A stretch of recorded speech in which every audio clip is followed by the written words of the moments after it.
जण आनंदाने डोलत होता. आपल्यावर दिलेली जबाबदारी प्रत्येक जण अतिशय उत्तमपणे पार पाडत होता. प्रत्येकाला आनंद एकच होता की आज मला साहेब येणार आहे. पण बांधवांनो, हा आनंद फार काळ नाही टिकला. निरभ्र आकाशात अचानक वीज कडाडली. दिवसा ढवळ्या डोळ्यासमोर अंधकार झाला उगवलेला सूर्य ढगाळ गेला. घराघरात देवासमोर नुकतीच पेटवलेली पंथी फडफडू लागली. बीड जिल्ह्याचा पुत्र भव्य सत्कार समारंभासाठी परळीला येण्यासाठी विमानतळाकडे निघाला अशी बातमी टीव्हीवर पाहण्याच्या इच्छेने अधीर होऊन टीव्ही समोर बसलेल्या प्रत्येकाला धक्का देणारी बातमी टीव्हीवर आली. आणि केंद्रीय ग्रामविकास मंत्री आदरणीय गोपीनाथरावजी मुंडे साहेबांच्या गाडीला अपघात झाला. महाराष्ट्राच्या शेताशेतात काम करणारे हात आपोआप विठ्ठलाकडे जोडले गेले. विनवणी सुरू झाली. विठ्ठला, देवा पांडुरंगा, एवढीच वेळ सांभाळ. देवा, कमरेवरचे हात थोडेसे खाली घे आणि कोसळणारा आवाज थांबव. माझ्या राजाचं काही बरं वाईट होऊ देऊ नको. विठ्ठला, काही बरं वाईट होऊ देऊ नको.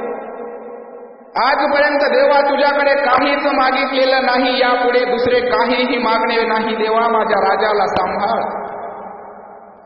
देवा पांडुरंगाची विनवणी पूर्ण होते न होते तोच सगळीकडे कल्लोळ माजला. सगळा महाराष्ट्र कोलमडून पडला. मराठवाडा आणि बीड जिल्हा खिन्न उदास झाला. परळीला येण्यासाठी साहेब निघाले, साहेब आले म्हणणारा प्रत्येक जण साहेब गेले, अरे आपले साहेब गेले म्हणून थाय मोकळून रडू लागला. 3 जूनच्या मंगळवारी सकाळी उगवता सूर्य एक भयानक सत्य घेऊन आपल्या सगळ्यांच्या समोर आला. अवघा महाराष्ट्रातच नव्हे तर संपूर्ण देशात सूर्योदय झालेला असताना सगळी मन मात्र दुःखाच्या काळोखात बुडून गेली. साहेबांच्या सत्कारासाठी परळीला जाण्याच्या घाईने 4 घास खायला बसलेल्या घराघरातल्या प्रत्येक माणसाने आपलं भरलेलं ताट लाटाडून दिलं.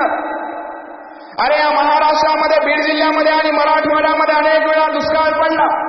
लाखो रुपयांचं या लोकांचं नुकसान झालं. परंतु कधीच नुकसानाला घाबरून न रडणारी ही माणसं आज मात्र, अरे मुंडे साहेब नाही तर माझा बाप गेला, माझा बाप गेला म्हणून धाय मोकळून रडू लागली.